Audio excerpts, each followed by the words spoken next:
धनंजय जी जवाब दीजिए इस पर कि असम में या कहीं भी किसी भी राज्य में अगर ईवीएम कहीं भी मिलता है तो उसमें वहां का राज्य कसूरवार है, सुरक्षा में गड़बड़ी है और कोई तकनीकी खामी है, क्योंकि ये कब तक चलेगा? एक राज्य में ईवीएम मिला, दूसरे राज्य में मिला, जहां तहां ईवीएम मिलते रहते हैं, तो उससे कैसे चुनाव के ऊपर और आगे जो चुनाव अब आने वाला है उसमें इसी बात में उलझे रहे हैं कि ईवीएम की सुरक्षा करिए, इसके लिए कोई अलग फोर्स बनानी पड़ेगी। और दूसरा ये जो आप लोग आपस में लड़ाई झगड़े जो चल रहे हैं टीएमसी और बीजेपी के, ऐसी हालत पश्चिम बंगाल में कैसे होने दी जा रही है? कोई तो वो है ना जो समर्थन कर रहा है, आपके दल से कर रहे हैं, आपके ऑपोजिशन वाले कर रहे हैं, कौन बढ़ावा दे रहा है इन चीजों को?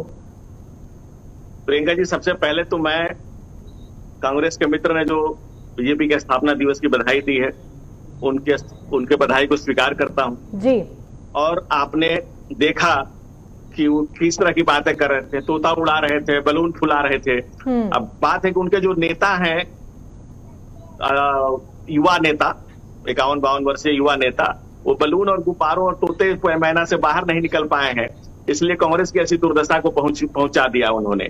और बंगाल में जो स्थिति है, आप प्रियंका जी पत्रकार हैं, भाई साहब पत्रकार हैं, आप लोग देख रहे होंगे, कांग्रेस, टीएमसी और कम्युनिस्ट का ये अनैतिक गठजोड़ जनता वहां की बखूबी देख रही है। कोई एक दूसरे के खिलाफ नहीं बोल रहा है, एक दूसरे का बचाव कर रहे हैं, एक दूसरे का बचाव कर रहे हैं। ये अनैतिक गठबंधन है और मैं दावे से कहता हूं कि जो बंगाल में तोलाबाजी हो रही है, जो बंगाल में कटमनी हो रही है, जो बंगाल में करप्शन है, जो बंगाल में गुंडागर्दी है, जो बंगाल में वसूली हो रही है, जो बंगाल में पैसे आ रहे हैं, जो बंगाल की जनता का दोहन हो रहा है, जो बंगाल का शोषण हो रहा है, जो बंगाल की समृद्धि, बंगाल की संपदा, बंगाल की चीजों को लूटा जा रहा है, उसमें कांग्रेस और कम्युनिस्टों को भी हिस्सा मिल रहा है। इनका हिस्सा शामिल है उसमें, इन सबको उसमें कटमनी में पैसे मिल रहे हैं, इन सबको लूट का हिस्सा मिल रहा है, इसीलिए चुप है, ये अंडरस्टैंडिंग करके बैठे हुए हैं। अच्छा, ये जो पूरा वाक्य इसका आपको पता कब चला? टीएमसी तो 2 बार से सरकार बना भी रही है, चला भी रही है, लोगों को पता नहीं चला, आपको पता चल गया? इनके 52 वर्षीय युवा नेता प्रचार करने नहीं आ रहे हैं, कांग्रेस कहीं नहीं है, बल्कि मैंने अधीर रंजन चौधरी का बयान कोट किया तो उसको डिनाई कर रहे हैं और बयान ऑन रिकॉर्ड है।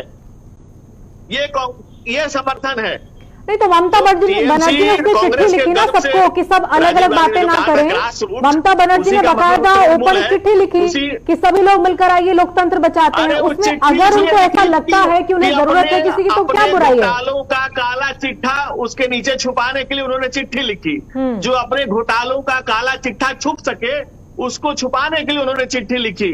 किस चिट्ठी के नीचे मेरा चिट्ठा छुप जाए, लेकिन उस चिट्ठी के नीचे उनका चिट्ठा नहीं छुपने वाला है।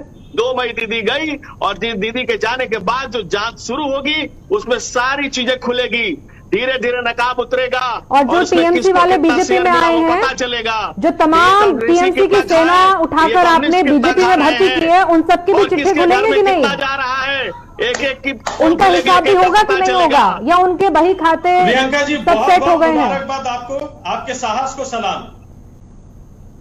शुभांकर भट्टाचार्य जी, ऐसी कोई बात नहीं है जिसके लिए अब मीडिया को आप ये कहें, लेकिन जो सवाल है वो ये कि टीएमसी, सारी की सारी टीएमसी बीजेपी को ऐसे देख रही है कि न जाने कौन सी नई एनर्जी पश्चिम बंगाल में बीजेपी के आने से आएगी जो ममता जी के संरक्षण में नहीं मिल रही थी। अनैतिक गठजोड़ की तरह, अनैतिक गठजोड़ की तरह कांग्रेस को देख रही है। ममता बनर्जी ने तो खुलकर चिट्ठी लिखी ना, 15 राजनीतिक दलों को कहा आइए मिलकर चुनाव में लोकतंत्र बचाने की शुरुआत करते हैं। वो तो ओपन कार्ड है।